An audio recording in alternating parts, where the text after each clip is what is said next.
Assalomu alaykum, sevimli azizlar. Qanday ahvolinglar? Yaxshimi? O'tirib turibsizlar? Men kompyuterimdan chatoq chiqqan o'xshaydi. Shuninga 2 kundan kitobni o'qiyolmay, ya'ni sizlarga o'qiyolmay qoldim. Hozir boshqa bir kompyuterni almashtirib, nahmaydan o'qiyapman. Avval o'qib qo'yib, keyin qo'yay desam, bir qaytimlam jonlayim, buningdek nahmayda o'qib qo'ysak, davomini ashta o'qinsa o'xshash bir yerdan chiqmaydi haqidaychi. Shuninga. Bugun bizni o'qiydigan kitobimiz Qiyodagi ovchining Ahvozari. Bu kitob qirg'iz yozuvchisi Chingiz Aytmatov bilan qozoq shoiri Muxtor Shaxonovning suhbatlari asosida yozilgan kitob. Biz kitobninki 4-bobni o'qiyotgandik. Ya'ni hokimiyat bilan ro'yat degan haqda. Shuningda birisining jinoyat o'tkazib, turmaga jazo berilganligi, lekin turmaga jazo o'tay deb bas turmada yo'q deb shu voqelikni so'zlab kelgandik. Davomini o'qishni davomlashtiramiz. Adil qonun, gunohkor deb kesim chiqasizlar, jazolanishing farz. Undan qechib qutulaman deydigan o'y Lyuksemburgdagi hech bir kishining o'ngida tushiga kirmaydi. Ishchi bo'lamsan.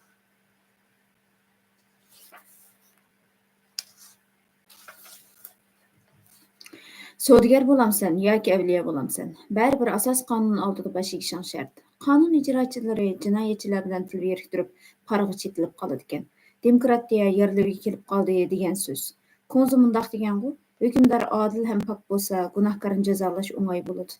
O'zing udli kelgan ish tumshuqini soldigan yaloqdandek paskina bo'lsang, qo'l ostingdagilardan qandoqsiga o'zingda yo'q poklikni talab qila olaysan? Bugun ertaga men Quzat Altay efendimniki kanalidan bir Yaponiyadagi qisqa ta'sirotini qilgan bir videoni ko'rib qoldim. Mana shunda deydi.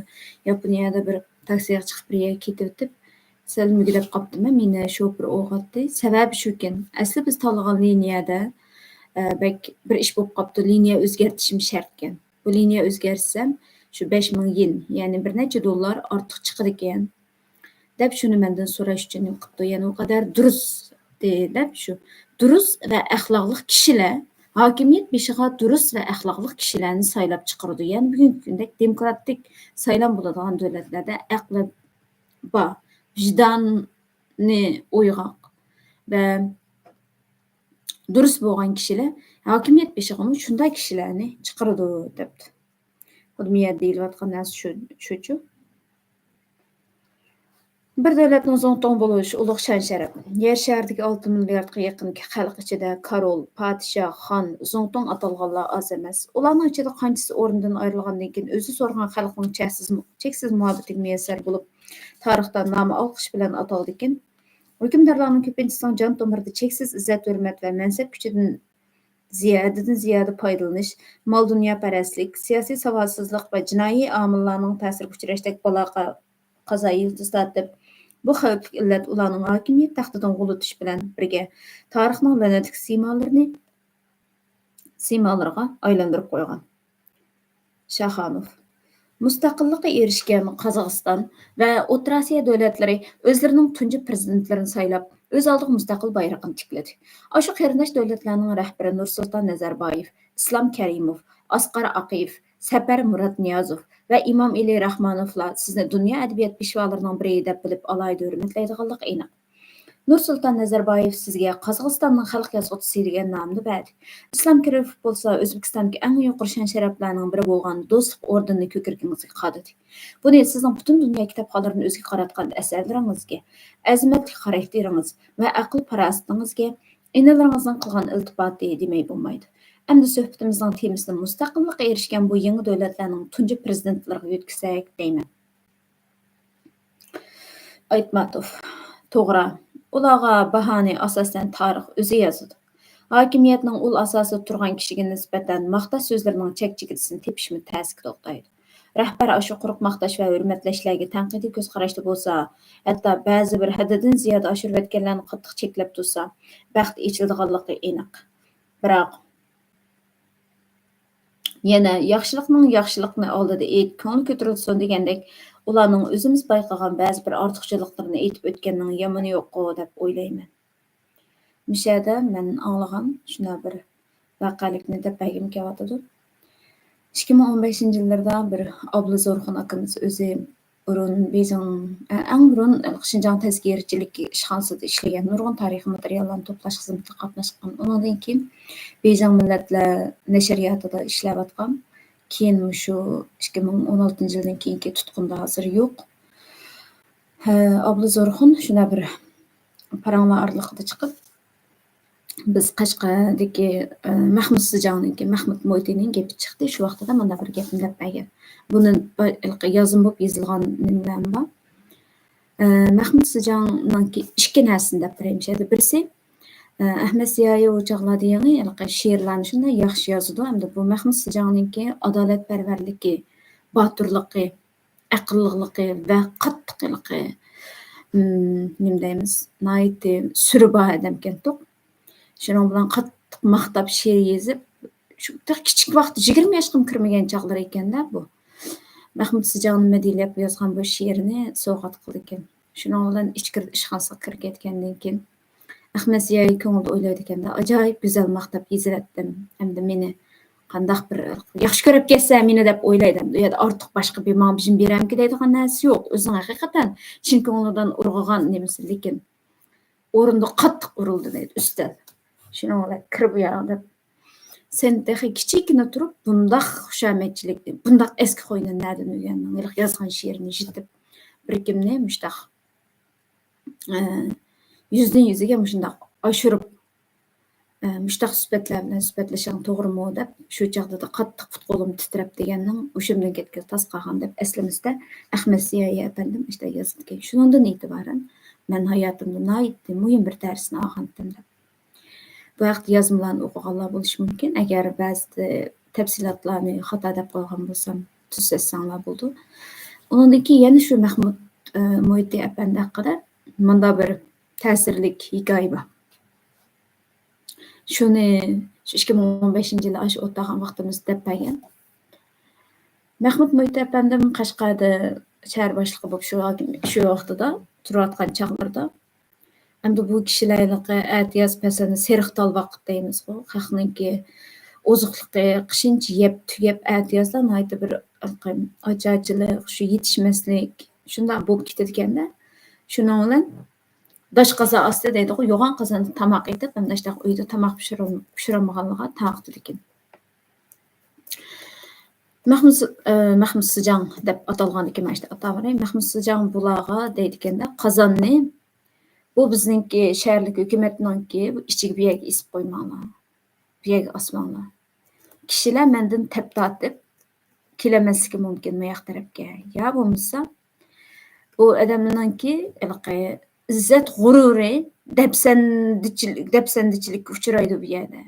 Shunga etizlikninki osh tarafida odam ko'maydigan tarafga nimani esanglar. Hamda mushunda bir dash qozondan tomoq yeyishmi oson to'xtamaydi. Shunga işte nima bala asta shu tarafga etizlikning yo'li bilan berib o'ziga lozimli tomoqni elib deb kelsin. Deb shu xalq selingan yo'g'on dash qozonning tomoqini shu etizlikning o'rtasida bir yerga saqlagan ekan. Boshlabdik yana deb beray Mahmud Sijang apandi. U kuni shundoq jiq paranglarni qilishdiqda Mahmud Sijang apandidan keyin bir harbiy kishi bor ekan, o'sha harbiy kishi hayot vaqtida Abla Zorxun o'z og'zidan anglagan ekan. Mahmud Sijang o'zi qattiq adolatparvar va mo'chan xalqning emas, umumning mulkigimi bir tal bug'diga nim qilmaydi ekan. Shuning bilan bu atiyaz vaqtida hamma nimasi tugab ketib, bu uydagilarning yirik bir narsa qolmagandan keyin shu nemisini avatadigan Turpanda nihoyat cho'ng bular boyg'u. Turpanda qo'ro joylari bor. Nemisini avatadigan asharvi keshni sen berib Turpandagi bir qo'ro joyimizni setib, ozroq g'amlab oshliq bir narsa ekilansa akaga. Shuning bilan masalan bir oldin abtusa yana qutisi bo'ldi-ku. Shu chaqda Turpanga berish 2 oy ketamdikan yoki berib kelishdi 2 oyda kelamdikan, ashtaroq bir vaqt o'tadi ekan endi. Shu chaqgacha shundoq bir qiyinchilikda qolsimi, shunda ocharchilikda qolsimi, qat'iy shu umumning xazinasidan bir tal bir nima olmaydi yoki meni qilib turay, yoki mendan nima qilib turay demaychi. Şuning bilan shu o'shaga berib uylarini setib, ochliq bir narsa ekkanganni yillar o'tib Mahmud Mo'yitov tugab ketdi-ku. Shu Harrakesh deb birdikanchu. Bizning o'tirib deysak, shunday yozsaq, nurg'un hikoyalarimiz bor. Shundoq o'zimizdan faxrlanadigan Uyg'ur degan mushundoq deb yozsaq tugamagidek dostonlarimiz bor. Uyg'ur mushundoq bo'ldi. Uyg'ur hukmdorlari mushundoq bo'ladi. Ularningki hukmdorlik axloqi xuddi Hazrat Umarni eslaymiz-ku shu gaplarni olgan vaqtimizda. Vatani, millat uchun hamma nimasidan. Ular melidan, pulidan, huquq, shon-sharaf. Shu chaqda Mahmud Sijonni Urumchiga taklif qilgan, yo'g'on huquq beramiz deb. Ammo Mahmud Sijon ketgan keyin xato bilmasam Yaponiyada vafot bo'lgan. Qabrisi hozir Yaponiyada deb bilaman. Mo'yitila jamiyati Uyg'ur tarixidagi donliq jamiyatlarning biri. Mo'yitilaning Abduxoliq Uyg'ur qo'zg'agan shu Turpandagi Abduxoliq Uyg'urdan boshlangan bir madaniyat oqartish harakatlarida Mo'yitila jamiyati shu maktab qurish, hatto bosma shu ishlarda yana shular bilan turgan. Boy yolg'iz puli bo'lsa boyolmaydi. Mana shunday shu millatning eng oldida dunyoning ilg'or ideyalari bilan tanisha oladigan. O'zi erishgan narsani qarindishiga, yaqinlariga, millatiga, vataniga mushu bo'zga deydigan, shundan xizmat qildiradigan. Abadiy hayot mushta bo'ldi. Bu dunyolik bir o'tib ketadigan bir hayot. Bu qisqa dunyolik hayotda yaxshi yeb oldik, ichib oldik, yoki bo'lmasa esil uyda o'tirib oldik, esil mashina haydab oldik, hammasi ketadi. Hammasi ketadi. Necha metr dagaga o'rilib bilan tuproqning ichiga kirib ketamiz. Shu vaqtda ishlatadigan narsalar mangulik hayotdagi narsalardir. Mo'yitila jamiyati haqida yozilgan materiallar bor endi. Lekin nurg'un qahramonlarimiz bor. Bizningki o'zimizda faxrlanib yetib oshqidek, mayli siyosiy, mayli adabiyot, mayli hokimiyat bu nuqtadan bo'lsin, garchi yaqinqi bir necha asrda bir qulluqqa mahkum bo'lib, nurg'un xon vayronchilik tatgan bo'lsaqmi, ammo bizning necha ming yillik mayli islomiyatdan burun bo'lsin, islomiyatdan keyin bo'lsin, o saltanatimiz, qinimizdagi bir Uyg'urning qinida bo'ladigan o kuch, shu inertsiyasini, shu kuchini saqlab, biz shu yaqinqi necha asrdan yana yo'qolib ketmay bugunga keldik. Yana shu qonni tomirida aqtirib, yana shuning ro'yini hayotiga birlashtirib yashayotgan nurg'un Uyg'urlarimiz bor. Mushtaq yashab o'tgan nurg'un qahramonlarimiz bor.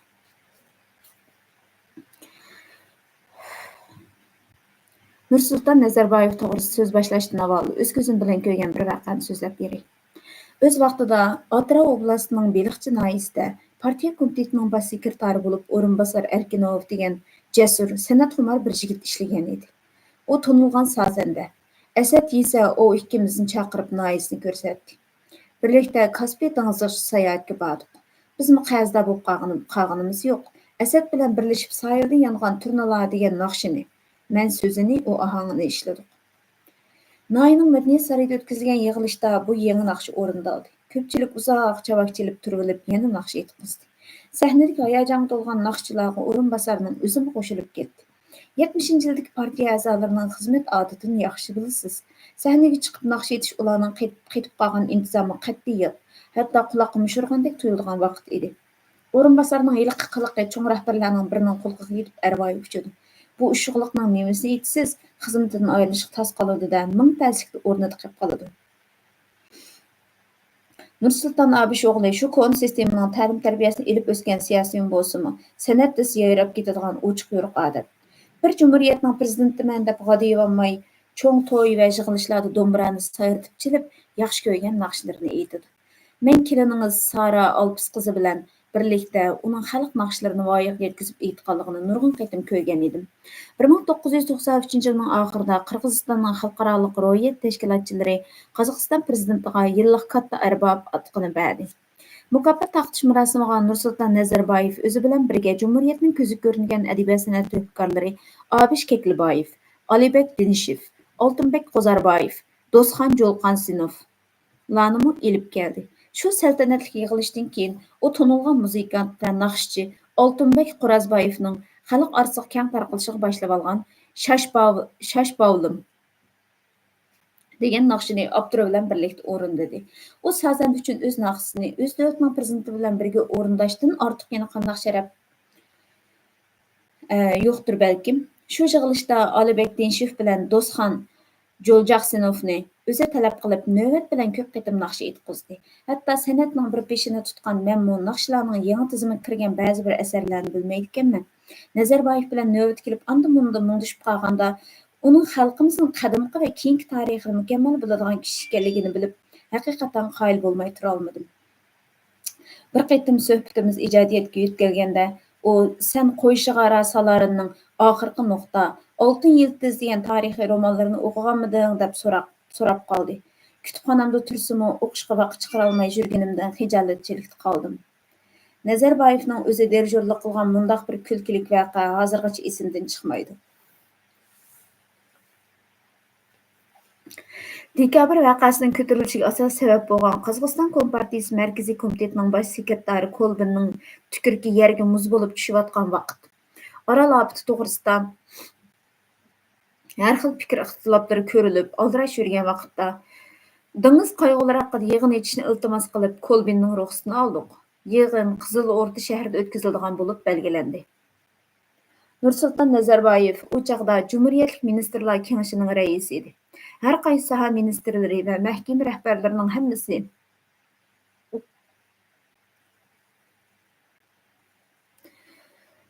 oblast markaziga tizlik tishi qiladi. Kolbin uzun kirish so'z qilib Nazarboyev doklad berdi. Orqadan Xalqaro Orol Osiyo Qozog'iston tashkiliy komitetining mudiri sifatida bilan menga so'z berildi. Shu so'zimda mundaq bir misol keltirdim. Fransiya podshohi Lyudovik 14 shaytonning keyniga kirib, she'r yozish xuma bo'lib qopti va tetiqsiz she'rlarini Fransiyaning shu chaqdagi dangliq tanqidchisini chaqirtib kelib o'qitib, o'z bahsini ochiq o'tirib qo'yishni o'tinibdi. Tanqidchi o'ylanib qopti. Podshohni tanqidlash Arslanning qo'y qopdek ichilgan og'ziga beshtilab kirib ketganga barobar. Ammo she'rlarni maqtay desa adolat yo'qolib berayotgan. Mushkulchilik ichida izlanib yo'l topgan tanqidchi oxiri ulug' oliylari, siz bema'ni ahamiyatsiz she'r yozishni ko'nglingizga pukkan ekansiz. Shu o'yingizni ajoyib ustulik bilan aks ettirib beribsiz, debdi. Hokimiyat beshi turganlar el og'zini ochmay, qadamni bostirmay kelgan bo'lsa-mu, bizning qozoq xalq ichida amaliyotni oldida deydigan botir o'g'lonlarning oz emasligini deb kelib, oxirida Orol ofati va Qozog'iston ekologiyasi to'g'risidagi strategik o'ylarimni aytib sahnadan tushdim. Tushlik dam olish e'lon qilindi. Yig'in o'tkazilayotgan Nartay Yekajonov nomidagi oblastlik teatrxonaning bir uyida tomoq tayyorlangan ekan. Tomoq chiqdi. Dasturxonda Kolbin, Nazarboyev, Sovet Ittifoqi Kompartiyasi Markaziy komitetining ishxon mudiri va Qizilo'rda oblastlik partiyasining bosh sekretari Ovilbekov beshimiz birga bo'ldik. Tomoqqa amdil tutish qilyotdik. Nursulton Abish o'g'li quvliq qilib, "Seni hozirda akangga yaqishtirib qo'yaymi?" dedi atayin qozoqcha so'zlab. "Yoki eg'iz bostirib beramsan?" "Akamiz kichik bola emas-ku?" dedi hech nimani o'ylamayla.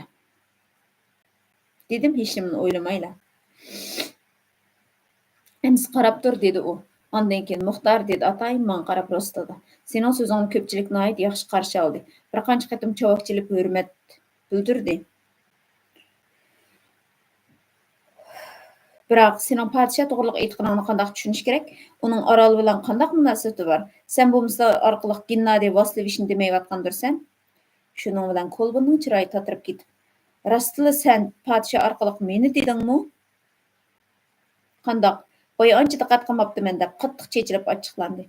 Yo'q, men uni boshqa ma'noda, hatto boshqa o'y-fikrlarimni dalillash uchun aytganman" degan bo'lsa-mu, pastga tushish mumkin bo'lmadi. O'ylamagan yerdan yeyotgan tomqimning ta'minimi tetiyolmadim. Hatto ishdan chataq chiqishmi turgan gap edi. Oraga Nursulton Abish o'g'li yana o'zi tushib, Gennadiy Vasilevich, men mundaqla chaqchaqlashib qo'ydim. Muxtarning burundilla o'z o'y-fikrini tarixiy paketlar, falsafiy tartiblar bilan dalillab so'zlaydigan odati bor.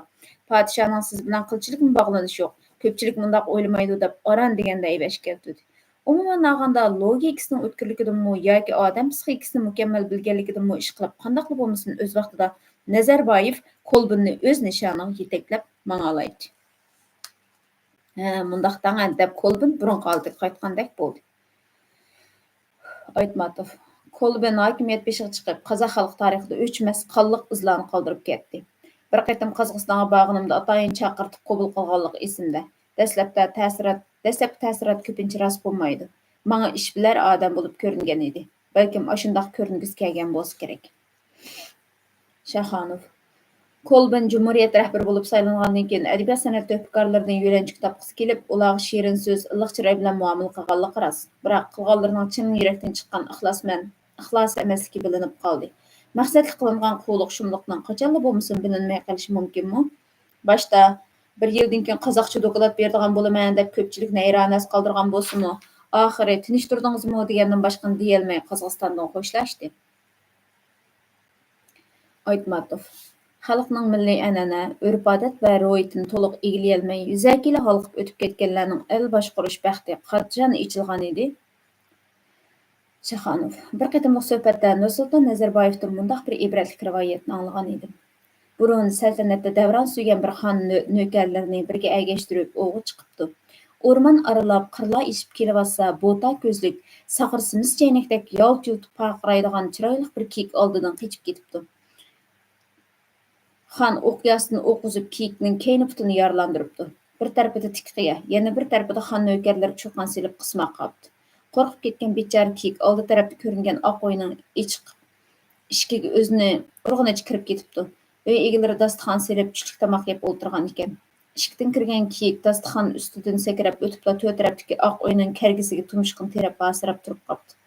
Kiyikni chiqar deb vaqirabdi. Xon ot ustida turib to'rda tomoq yeb o'tirgan buvayga.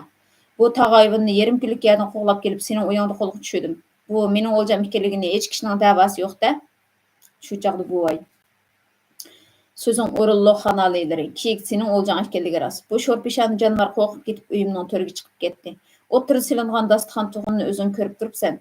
Ammo ota-bovlardan qolgan qoidamiz bo'yicha dasturxondan otlab o'tolmaysan. Ko'zlariga qon to'lib bir-birini o'lgidek yomon ko'radigan ikki kishini yarashtirishmi dasturxon ustiga elib keladi emasmi? Gerçi xon bo'lsangmi qoida yo'sindan ulug' emassan. Biroq an'anani, ota-bovlar qoidasini buzsang, butun elning qog'ishi qilsan, rivoj topolmaysan debdi. Otalar so'zida yengilgan xon itining beshini orqaga burabdi. Aytmatov. Bu aql farosat mujassamlangan qaltis rivoyat ekan. Davlat rahbari o'z xalqining avloddan avlodga davomlashib kelayotgan qoida qonunini, an'anasini va axloqini chin dil bilan hurmatlash orqali cho'ng oqilonlikni namoyon qila oladi. Ammo asrlar davomida texnik mukammallashgan milliy madaniyatni nisitmay, takabburlik qilganlar har qachon xalqning qarshiligiga uchraydi. Shaxonov. Xrushev davrida Qozog'istonning ideologiya ishlariga mas'ul bir rahbar mehmonning oldiga qo'yning beshini qo'yish feodalizmning qoldiqi, qarqosoqlik ham bu mol sonining kemiyib ketishidagi ofat deb jar selib butkul millat bilan qarshilashgan edi. Yana bir qiziq voqea bor. Xrushev Olmaotadagi saltanatli cho'ng yig'iniga qatnashish uchun keladi. Bu chaqda qoida bo'yicha Cumhuriyet rahbarlari e'tiborli mehmonni qarshilish uchun ayrildirimga davlat emgakchilar vakillari, gul tutgan pionerlar va lavha ko'targan yoshlarni yig'ib kelib, shod-xuramliq kayfiyat paydo qiladi. Bir pasdan keyin tamtilab 2 butun aran yutkagan Xrushev aeroplandan chiqib, aeroplan supsi oldidagi cho'ng maydonda turgan keng xalqqa qarab, beshidagi shlyapasini olguncha o'zi bir xalqqa yolqinlik salom deb to'laydi. Ehtimol, O'rta Osiyoning qaysi jumhuriyatga kelib qolganligini unutib qolib qar bosgandi. U tegdekdan ilib aytganda madaniyat saviyasining tuvanligi, beparvolik va takabburlikdan iborat emasmi? Olmaotaga kelib, xalq oldiga chiqsa, O'zbekiston xalqiga salom deb Olmaotada Aytmatov. O'zbekiston prezidenti Islom Karimov bilan 1990-yil tunji qatim ko'rishdim. O'sh vaqasi esingdadu? O'ylamgan yerda millatlar ozarchilik tug'ilib, o'zbeklar bilan qirg'izlar o'rtasida qon to'kilganda chidab turolmadim. Yig'in vaqtida Go'rbachev bilan ko'rishdim. Menga ruxsat qilsangiz. O'shqa berib ozarchilikning nima sababdan bo'lganligini o'z ko'zim bilan ko'rib, qo'ldan kelgan yordamimni qilay dedim. U Sovet Ittifoqi Xavfsizlik komitetining raisi Kryochovni, mudofaa ministri Yazovni chaqirtib kelib, darhol maxsus aeroplan tayyorlab beringlar deb yo'l yo'riq berdi. Shu kuni bir qism kishilar bilan birga Moskva yonidagi Chikalov harbiy aerodromidan uchdim. Toshkent aerodromiga tushibla O'zbekiston Yozuvchilar jamiyatining bosh kotibi Odil Yaqubov bilan xabarlashdim. Hammamiz shu yerga yig'ilib, oddiy suhbat o'tkazdik. Voyma, Go'rbachev o'g'avaldek odamga juma. Qarindosh ikki xalq bir-biri bilan yoq yiltishyotdi. Jidalni qandoq to'xtatib, ushtim tutishib ketgan bu o'tni qanday o'chirish kerak? Mana bu hammamizning beshini qotirgan masala bo'ldi. Aerodromda turgan 2 soat ichida Farg'ona oblastida 10 minglagan o'zbek o'shiq qarab otlanmoqchi bo'libdi. Tudigandan biri alayli qirg'izlar otlarga minishga jabdini tutdi degandek ansiz xabarlar quloqimizni yeb, zehnimizni chechiyotadi. Shu chog'da O'zbekistondagi har xil ijtimoiy tashkilotlarning rahbarlari qaratib, "Endi seninki to'g'ri emas, meningki to'g'ri" deydigan so'zlarni to'xtatayli, rostini aytganda ikkala tarafda tangsabarlik bor, datalashni qaytadan ulg'aytib etmayli deb iltimos qildim. Yig'ilganlar birdek to'g'ri tepishdi. Oradan biroz vaqt o'tib, mening kelganligimni uqqan O'zbekiston Kompartiyasi Markaziy komitetining bosh sekretari Islom Karimov aerodromga yetib keldi. Muloyim yigit ekanligi so'zi va yurish-turishidan bilinib turadi. Ayrim qilib suhbatlashdik. Men uningga o'shqa besib kirimiz deyotgan Farg'ona kuchlarini to'sanglar. Birla qo'zg'alib kelsa, pag'oni to'lgan ikki tarafni qoyil qilish ta'sga to'xtab, oxir qirg'inchilik aylanib ketish turgan gap. Biz o'z tavalligimizda O'sh oblastini tinchlashtirish harakat qilsak dedim. Islom Karimovning o'yimi shu ekan. Darhol meni quvvatladi. Men aeroplan subsiq chiqqandan keyin xo'shlashib qaytdi. O'sh oblastiga berib ahvolni uqqandan keyin O'zbekiston televiziyasidan O'zbekiston xalqiga atab so'z qildim. Voqeaning nimadan boshlanganligini tekshirib tadqiq qilib kelib, to'qinish mushbit kuchi va qanday odam ofatlarga ilib borganligini aniq aytdim. Yenimda Odil Yaqubov bilan Pirimqul Qodirov bor edi. U ikkisimi mening fikrimni qo'llab, o'zbek xalqini sabrchanlikqa da'vat qildi. Shu qitim asrlardan beri tub asos yildiz ajralmagan qarindosh ikki xalq o'rtasidagi mojaroni besiq turishga Islom Karimov cho'ng rahbarlar bo'lishga tegishli farosat va azmatli xarakterini namoyon qildi. Bir qitim Qozog'iston Güzelsizliklar birlashmasi o'zining qaralik yig'inini Qo'stanay shahrida o'tkazdi. Men birlashma rahbari Abdujamal Nurpaysovning taklifi bilan yig'in qatnashib, Frankfurtga qaytar vaqtimda Toshkentda turib qoldim. Kechga yaqin men tushgan yerga Islom Karimov keldi. Shuning bilan ikkimiz bir qancha soat suhbatlashib, O'rta Osiyoning hozirgi davrdagi madaniyat ustida analiz olib bordik. Islom so'zimni butun zehni bilan anglab, o'z ko'ngliga bitgan ulug'vor o'ylarini o'tirib qo'yib o'ltirdi. Burun uni iqtisodiy ahvollarni ujur-bujurg'ichi biladigan dono yigit deb o'ylaydim. Ali yurtning tarixiga pishiq, barliq go'zal san'atning har qaysi sohalaridan mo'l ma'lumoti bor yaramli kishi ekanligini bilib yetdim. Keyin Toshkent shahrida o'tirg'i chiqqan O'rta Osiyo xalqlarining madaniyat uyushmasini qurish o'yimi shu qitimliq cho'nqur sirdishish jarayonida tug'ilgan edi. Hozir shu gapni da'vatgan kishi Chingiz Aytmatov. O'zbek xalqi bilan qirg'iz xalqi o'rtasidagi shundoq bir talash tortish jangi majra chiqqan vaqtida Qirg'iz Aytmatov o'tirg'i chiqib bu masalani besiq turgan. Oldingi qitimda hokimiyat masalasida va juftlik oqsoqol oldingi qitimdagi bir boblarda men bizningki Uyg'ur jamiyatidagi jamoatchilik va oqsoqollarning roli haqida ozroq deb o'tib ketgandim. Jutimizda oqsoqollar bo'ladi. Bir millatning oqsoqoli siyosiy bir o'rni bo'lmasimi, o'zining ma'naviy va ijtimoiy o'rni bilan butun xalqning e'tirof qilishiga erishgan bir kishi bo'lish yoki shundoq bir kishini qo'g'dash har bir millatning, har bir jutning majburiyati. Mushta bir ish chiqqanda birisi o'tirib chiqib, sen to'xta, munda bo'lsin. Bu ishlar nurg'un. Masalan, ba'zi o'ylaymiz, bundan 4-5 yil burun zot kallamizdan o'tkazolmay, xuddi bir mushning bilan bu hayot tugab ketadiganidek chidayolmay qolgan nurg'un ishlarni hozir esimizdan qolmagan bo'lishi mumkin, shunday emas. Shu vaqtning o'zida har kim zoti mushu qaltis ajoyib butun dunyodagi yo'g'on ishdek his qilib, hammamiz qancha tishib bir yerga kelib qilgani bilan keyin qarshi o'tib ketadi, ziyon tortgandan bo'ladi, xalq bo'ladi. Mana shunday vaqtlarda Çingiz Aytmatovniki mushu ta'sir doirasi bilan ashundaq cho'ng bir ishning oldini olganidek, har bir millatda bir oqsoqol, hamma e'tirof qilgan bir shaxs bo'lishi kerak. Bunda shaxsning izzat hurmatini, buni odam sifatida qabul qilish va ashda bir shaxsning izzat hurmatini qabul qo'g'dash shu to'pning, shu kollektivning majburiyati bo'lishi kerak. Hammamiz adam, ozdir ko'pdir bu adam deganning kamchiliklar bo'ladi. Ba'zi undaq kechirvatgili bo'lmaydigan nuqtalar bo'ladi, kechirvatgili bo'ladigan nuqtalar bo'ladi. U o'zininki shaxsiyatiga aloqador. Faqat shaxsiy dunyosiga masalalar bo'lsa, u uning Xudoyim bilan uning o'rtasidagi ish.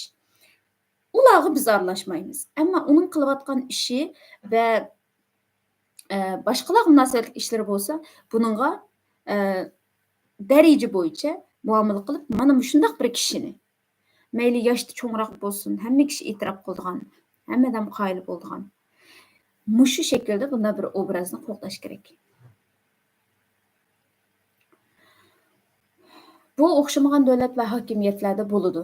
Masalan, demokratik ellarda bundoq masalan hozir Yevropa, Amerika ularda bormi yo'q. Ularni men endi uncha ular bir bilmayman, lekin masalan Ironni olib olsak, Ironda dahiy bo'ldi. Va shu dahiy garchi bir siyosiy jihatda davlatning boshlig'i bir nimasi bo'lmagan bilan, shu davlatniki cho'ng-cho'ng qonunlarda hatto davlatning boshlig'idanmi ustun o'rinda turdi. Yana masalan, biz bilan o'xshash bir taqdirini yashayotgan Tibetlarga qaraydigan bo'lsak, Dalay Lama.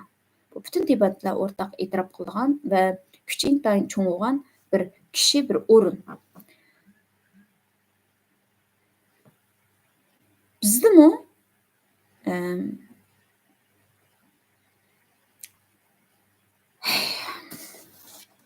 bugun mushagicha o'qiylik, davomida o'qiymiz. Xayr xo'sh, Allohga omonat.